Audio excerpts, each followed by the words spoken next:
मधुबन के बाबा, मधुबन के बाबा मुरली वाले, आपका क्या कहना, आपका क्या कहना। ओम शांति। आज 9 सितंबर 2022 के साकार मधुर महावाक्य हैं। आज मीठे मीठे बाप दादा बोले, मीठे बच्चे, जब तक जीना है तब तक पढ़ना है, सीखना है। तुम्हारी पढ़ाई है ही पावन दुनिया के लिए, पावन बनने के लिए। बाबा ने कहा, मीठे बच्चे, जब तक जीना है तब तक पढ़ना है, सीखना है। तुम्हारी पढ़ाई है ही पावन दुनिया के लिए, पावन बनने के लिए। बाबा ने आज प्रश्न पूछा कि बाप किस गुण में बच्चों को आप समान बनाने की शिक्षा देते हैं। उत्तर में बाबा कहते कि बच्चे, जैसे मैं निरअहंकारी हूँ, ऐसे तुम बच्चे भी मेरे समान निरअहंकारी बनो।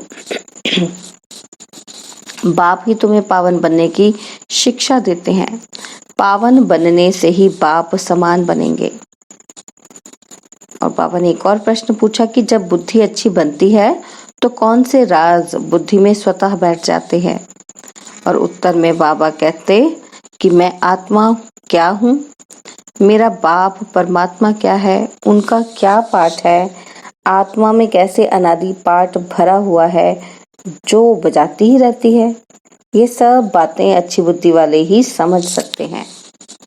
मुरली का गीत है, धीरज धर मनुआ। ओम शांति। बेहद का माँ बाप मिला तो धीरज मिला किसको? आत्माओं को व जीव आत्मा बच्चों को। आत्मा एक छोटी सी बिंदी है। दुनिया में भी एक भी मनुष्य नहीं जिसकी बुद्धि में हो कि आत्मा एक बिंदी मिसल स्टार है। तुम जानते हो कि हमारी इतनी छोटी सी आत्मा में 84 जन्मों का 5000 वर्ष का पाठ है, और दूसरी आत्माओं में तो इतना पाठ भरा हुआ नहीं है। मनुष्य की बुद्धि कितनी कमजोर हो गई है जो समझती नहीं है। परमात्मा के लिए तो नहीं कहेंगे कि वे 84 जन्म व 84 लाख जन्म लेते हैं। नहीं, तुम बच्चे जानते हो कि इतनी छोटी सी आत्मा में 84 जन्मों का अविनाशी पाठ नूंधा हुआ है। उसको कुदरत कहेंगे ना। कितनी छोटी सी बिंदी आत्मा है जिसमें सब जन्मों का अविनाशी पाठ नूंधा हुआ है। वह कभी मिटता नहीं है, मिटने वाला भी नहीं है। कितना भारी वंडर है। तुम्हारे में भी कोई है जो इन बातों को जानते हैं फिर भूल जाते हैं। यह धारण करना है औरों को समझाने के लिए। बाप परमपिता परमात्मा को करण करावनहार कहा जाता है। वह भी करते हैं सिखलाने के लिए। उनको निराकार निरहंकारी कहा जाता है। उसका अर्थ भी कोई समझ ना सके। यह गुण बच्चों को ही सिखलाते हैं। बच्चों को भी ऐसा निरहंकारी बनना है। ज्ञान सागर है तो ज्ञान भी सुनाना पड़े ना। पतित पावन है तो जरूर आकर पतितों को ही शिक्षा देंगे पावन बनने की। जैसे सन्यासी शिक्षा देते हैं सन्यास करवाने के लिए, यह भी 5 विकारों का सन्यास करना है। पतित पावन ही आकर शिक्षा देंगे, नहीं तो हम पावन कैसे बने। गाया भी जाता है कि जब तक जीना है तब तक सीखना है, पढ़ना है। स्कूलों में तो ऐसे नहीं कहा जाता है, उसमें तो इस ही जन्म में पढ़ाई की प्रारब्ध भोगनी है। यहाँ तो कहा जाता है जब तक जीना है तब तक पढ़ना है। अंत तक कर्मातीत अवस्था को पाना है। आत्मा को योग से ही पवित्र बनाना है। जितना योग में रहेंगे तो तुम्हारी आत्मा गोल्डन एज में जाएगी, और फिर आयरन एज में ना आत्मा को ना शरीर को रहना है। हम पढ़ते ही हैं पावन दुनिया में जाने के लिए। ये ऐसी गुह्य बातें हैं जो कोई मनुष्य कब समझ ना सके। और तो मनुष्य क्या क्या सोचते रहते हैं। साइंस घमंडी कैसी कैसी चीजें बनाते हैं। स्टार मून पर भी जाने का पुरुषार्थ करते हैं। तुम समझते हो कि इनसे कोई जीवन मुक्ति नहीं मिलती है। करके अल्पकाल क्षण भंगुर सुख मिलता है। एरोप्लेन से सुख भी मिलता है तो दुख भी मिलता है। कल एक्सीडेंट हो जाए तो क्या दुख होगा। स्टीमर डूब जाता है, ट्रेन का एक्सीडेंट हो जाता है, बैठे बैठे भी मनुष्य हार्ट फेल हो जाते हैं। सुखधाम तो है ही अलग। वहाँ सदैव सुख ही सुख है, और इस दुनिया में जो भी सुख है वह है ही अल्पकाल काग विष्टा समान। तुम बच्चों को अभी बहुत अच्छी बुद्धि मिली है। मैं आत्मा क्या हूँ, मेरा बाप परमात्मा क्या है, उनका पार्ट क्या है, हमारा पार्ट क्या है, सारा बुद्धि में राज है। तुम बच्चों में भी सबके 84 जन्म नहीं कहेंगे। सब थोड़े सतयुग में इकट्ठे हो जाते हैं, इसलिए सबके पूरे 84 जन्म नहीं कहेंगे। चंद्रवंशी में भी पिछाड़ी तक आते रहते हैं, वृद्धि होती जाएगी, थोड़े जन्म होते जाएंगे, ये विस्तार की बातें हैं। बुढ़ियों को पहले अल्फ बे पक्का कराना है। अल्फ माना बाबा, बे माना बादशाही। यह तो बिल्कुल राइट बात है ना। स्वर्ग की बादशाही थी सारे विश्व, भारत सारे विश्व का मालिक था और कोई राज्य ही नहीं था। जो रुद्र की माला बनती है वही फिर विष्णु की माला बन जाती है। ये ज्ञान तुम बच्चों को मिला है। आत्मा क्या है, परमात्मा क्या है, उसका रूप क्या है, क्या साइज है, ये सब बातें अभी तुम्हारी बुद्धि में है। कितनी छोटी सी आत्मा है। परमात्मा को भी भक्ति मार्ग में बहुत मेहनत करनी पड़ती है। द्वापर से कलयुग अंत तक अथवा संगम के अंत तक कहेंगे उनका पाठ चलता है। ये सब तुम जानते हो। तुम कहेंगे ये सब कल्प पहले भी हुआ था, आज से 5000 वर्ष पहले भी हुआ था।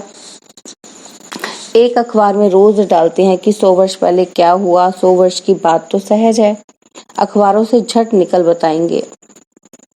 वह है टाइम्स ऑफ इंडिया अखबार। तुम्हारी अखबार है टाइम्स ऑफ वर्ल्ड। ये अक्षर बड़ा अच्छा है। रोज लिख सकती हो कि आज से 5000 वर्ष पहले क्या हुआ था। 5000 वर्ष पहले जो हुआ था वही अब हुआ। ऐसे ऐसे लिखने से मनुष्य को ड्रामा का पता तो पड़ जाए। मैगजीन में भी लिख सकते हो। तुम बच्चों की बुद्धि में तो सारा राज है। आत्मा और परमात्मा का ज्ञान तो कोई भी मनुष्य में नहीं है, तो वह मनुष्य क्या काम का। तुम जानते हो मनुष्य ही 84 जन्म लेते हैं। पहले पहले ब्राह्मण वर्ण, फिर देवता वर्णों में आते हैं। वर्ण तो यहाँ ही है, सूक्ष्म वतन में तो वर्णों की बात ही नहीं। ब्रह्मा को प्रजापिता कहते हैं, विष्णु को प्रजापिता नहीं कहेंगे। ब्रह्मा द्वारा तो अडॉप्ट किया जाता है। विष्णु के 2 रूप लक्ष्मी नारायण के तो बच्चे पैदा होते हैं जो तख्त पर बैठते हैं। शंकर को भी प्रजापिता नहीं कहेंगे। वह भी जानते हैं कि जैसी जैसी भावना है वैसे वैसे साक्षात्कार हो जाता है। बाकी वहाँ कोई सर्प आदि की बात नहीं है। बैल भी वहाँ हो ना सके। सूक्ष्म वतन में तो है ही देवता। सूक्ष्म वतन में जाते हो, बगीचा फल आदि देखते हो। क्या वहाँ बगीचा है? बाबा साक्षात्कार कराते हैं, बाकी है नहीं। बुद्धि कहती है कि वहाँ सूक्ष्म वतन में झाड़ आदि हो ना सके। यह जरूर साक्षात्कार होता है। साक्षात्कार भी यहाँ का कराएंगे। यह सब है साक्षात्कार। इसको जादूगरी का खेल कहते हैं। यह कोई ज्ञान नहीं है। मनुष्य मनुष्य को बैरिस्टर बनाते हैं, वह कोई जादू नहीं कहेंगे। वह विद्या देते हैं। यह तुम्हारे को मनुष्य से देवता बनाते हैं, नई दुनिया के लिए। इसलिए जादूगरी कहा जाता है। दिव्य दृष्टि की चाबी बाबा के पास होने के कारण उनको जादूगर भी कहा जाता है। वह कहते हैं गुरु की कृपा है, मूर्ति से साक्षात्कार हुआ, उससे तो फायदा कुछ भी नहीं। यहाँ तो मेहनत कर स्वयं वह लक्ष्मी नारायण सीताराम बन रहे हो। यहाँ तुम आए हो सूर्यवंशी चंद्रवंशी डिनास्टी के रजवाड़े बनने। पहली मुख्य बात है कि कोई नया आता है उसको बाप का परिचय दो। ब्रह्म तत्व महातत्व है। शिव बाबा निराकार को कोई ब्रह्म तत्व नहीं कहेंगे। एक एक अक्षर का अर्थ है। तुम ईश्वरीय बच्चे हो, ऐसे नहीं कि सब ईश्वर के रूप है। यह बाप बैठ समझाते हैं। बाकी साक्षात्कार आदि की तो चिट चैट है, उनकी आश नहीं रखनी चाहिए। समझते हैं अब खुद बाबा आया है तो साक्षात्कार करा देवें, परंतु ये सब है फालतू। फिर साक्षात्कार ना होने से ना उम्मीद हो पढ़ाई छोड़ देते हैं। साक्षात्कार में प्रिंस को देखते हैं तो समझते हैं कि हमको ये बनना है, खुशी हो जाती है। बहुत करके प्रिंस का ही साक्षात्कार होता है। अगर विचार किया जाए तो मुकुटधारी तो सब बनते हैं। मेल फीमेल में फर्क नहीं रहता है। सिर्फ फीमेल के लंबे बाल हैं थोड़ा शक्ल में फर्क है। आत्माएं कितनी हैं, एक का नाम रूप न मिले दूसरे से। आत्मा में अविनाशी पार्ट है जो कभी बदल नहीं सकता। कैसे वंडरफुल खेल बना हुआ है। आत्मा को अनादि पाठ मिला हुआ है। बाबा कितना सहज कर समझाते हैं। सिर्फ त्रिमूर्ति चित्र के सामने बैठो तो बुद्धि में सारा चक्र आ जाएगा। यह शिव बाबा है, यह ब्रह्मा है जिससे ब्राह्मण रचते हैं। अभी कलयुग है, फिर सतयुग आना है। चित्र के सामने खड़ा होने से जैसे कि सारे विश्व का खेल बुद्धि में आ जाता है। कैसे चक्र फिरता है, खेल में कौन कौन है, सब मालूम पड़ जाता है। रोज चित्रों को देखते रहो, विचार सागर मंथन करते रहो। यह नरक है, यह स्वर्ग है, यह संगम है। कितना सहज है। रोज प्रैक्टिस करने से बुद्धि में रोशनी आ जाएगी। लक्ष्मी नारायण राधे कृष्ण के लिए भी लिखो। ब्रह्मा द्वारा सत्युग का वर्षा मिलता है। लक्ष्मी नारायण को ये प्रारब्ध कैसे मिली? जरूर संगम युग ही होगा जब ऐसे कर्म किए हैं। अंतिम जन्म में पुरुषार्थ से उन्होंने ये प्रारब्ध पाई है। ऐसे ऐसे ख्याल बुद्धि में आना चाहिए, फिर चित्रों की भी दरकार नहीं रहेगी। बुद्धि में सारा राज आ जाएगा। इन चित्रों से फिर दिल रूपी कागज पर उतारना है। तो बाबा कहते हैं सेंटर्स के बच्चों का मुख खोलने की युक्ति बता रहे हैं। चित्रों को देखते रहो, अंदर में बोलते रहो। रचना के आदि मध्य अंत का राज जानना है। झाड़ में क्लियर है। तपस्या यहाँ कर रहे हैं राजयोग की। यह मनुष्य से देवता बनते हैं। फिर भक्ति मार्ग कैसे शुरू होता है। जो जो जिस जिस धर्म के हैं उसमें ही फिर आएंगे। कितना सहज है। उन पर ही समझाना है। आत्मा क्या है, परमात्मा क्या है, उनमें अनादि पाठ नूंधा हुआ है। सत्युग में हम सुख का पाठ बजाएंगे। इतने जन्म लेंगे कि शमशान भी जाकर किसी को समझा सकते हो। जब तक मुर्दा जल जाए तब तक बैठ सत्संग करते हैं। तुमको कोई रोकेगा नहीं। बोलो आओ, तुमको हम समझाएं। सुनकर बहुत खुश होंगे। बात करने वाले बहुत समझदार सियाने चाहिए। कहाँ भी जाकर तुम समझा सकते हो। समझाते तो बाबा बहुत अच्छी तरह हैं। तुम्हारे कच्छ में सच है, मनुष्य के कच्छ में झूठी गीता है। तुम्हारे बगल में सारे विश्व की हिस्ट्री ज्योग्राफी है। श्री कृष्ण के चित्र पर भी तुम अच्छी तरह समझा सकते हो। इनको श्याम सुंदर क्यों कहते हैं? आओ तो हम आपको कहानी सुनाएं। सुनकर बड़े खुश हो जाएंगे। भारत गोल्डन एज था, अब पत्थर एज है, सांवरा हो गया है। काम चिता पर बैठने से काला मुंह हो जाता है। तो ऐसे ऐसे समझाने से तुम बहुत कमाल कर दिखा सकते हो। तीनों चित्र भल साथ में हो। एक चित्र पर समझाकर फिर दूसरे चित्र पर समझाना चाहिए। बहुत सहज है। सिर्फ पुरुषार्थ की बात है। टाइम तो बहुत है। सवेरे मंदिरों में चले जाओ। आओ तो हम तुमको लक्ष्मी नारायण की जीवन कहानी सुनाएं। ये भक्ति मार्ग में यज्ञ तप आदि करते करते तुम एकदम कौड़ी मिसल बन पड़े हो। और फिर शास्त्रों ने क्या सहायता की? हम आपको सच बतलाते हैं, सच ही सहायता करते हैं। अच्छा, मीठे मीठे सिकिलदे बच्चों प्रति माता पिता बाप दादा का याद प्यार और गुड मॉर्निंग। रूहानी बाप की रूहानी बच्चों को नमस्ते।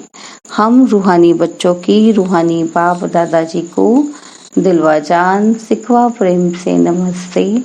ओम शांति। प्यारे बाबा, मीठे बाबा, मेरे बाबा, शुक्रिया बाबा, शुक्रिया बाबा, शुक्रिया बाबा।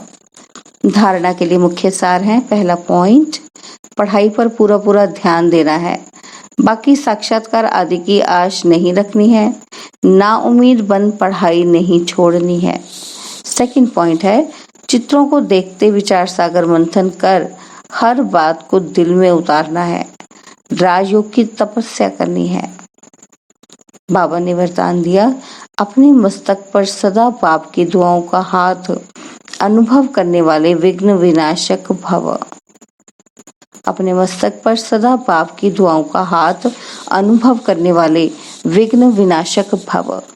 विघ्न विनाशक वही बन सकते हैं कि जिनमें सर्व शक्तियां हो।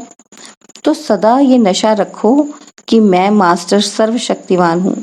सर्व शक्तियों को समय पर कार्य में लगाओ। कितने भी रूप से माया आए, लेकिन आप नॉलेजफुल बनो। बाप के हाथ और साथ का अनुभव करते हुए कंबाइंड रूप में रहो। रोज अमृत वेले विजय का तिलक स्मृति में लगाओ। अनुभव करो कि बाप दादा की दुआओं का हाथ मेरे मस्तक पर है, तो विघ्न विनाशक बन सदा निश्चिंत रहेंगे। स्लोगन है, सेवा द्वारा अविनाशी खुशी की अनुभूति करने और कराने वाले ही सच्चे सेवाधारी हैं। सेवा द्वारा अविनाशी खुशी की अनुभूति करने और कराने वाले ही सच्चे सेवाधारी हैं। ओम शांति। और अब यह एक बहुत अच्छी वीडियो भी जरूर देखें।